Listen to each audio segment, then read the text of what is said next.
Cambados quere pasar do nivel alto ao medio. No Concello entenden que a boa evolución dos datos permiten facer o cambio que hoxe mesmo entrou en vigor. Entendemos que a incidencia en Cambados descendeu o suficiente para que nos quiten o peche perimetral.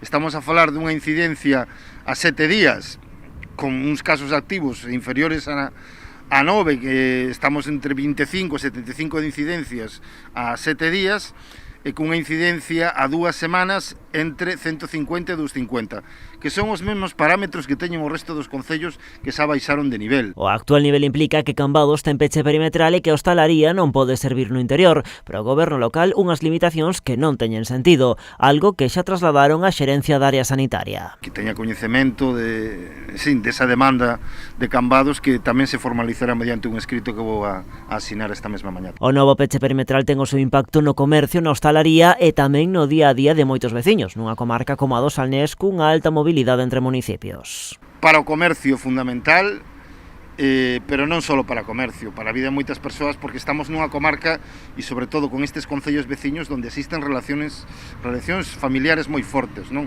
Despois sei que tamén o sector da hostelería está demandando que se poda abrir dentro, polo menos con ese 30%. Tino Cordal aproveita tamén para cuestionar o rosario de normas, cambios e rectificacións que derivan das decisións da Xunta. Cree que resulta imposible de comprender pola sociedade. A verdade é que é un auténtico quebracabezas. Resulta difícil comprendelo para nós, non me imagino para toda a cidadanía, non? Ver como ao longo da semana podes ter 2, 3, 4 dogas diferentes cambiando, digamos, a mesma normativa no prazo dunha semana, non? Mañá vaise reunir o comité clínico que asesora a Xunta un encontro do que Cambados podería sair cun alivio das restricións.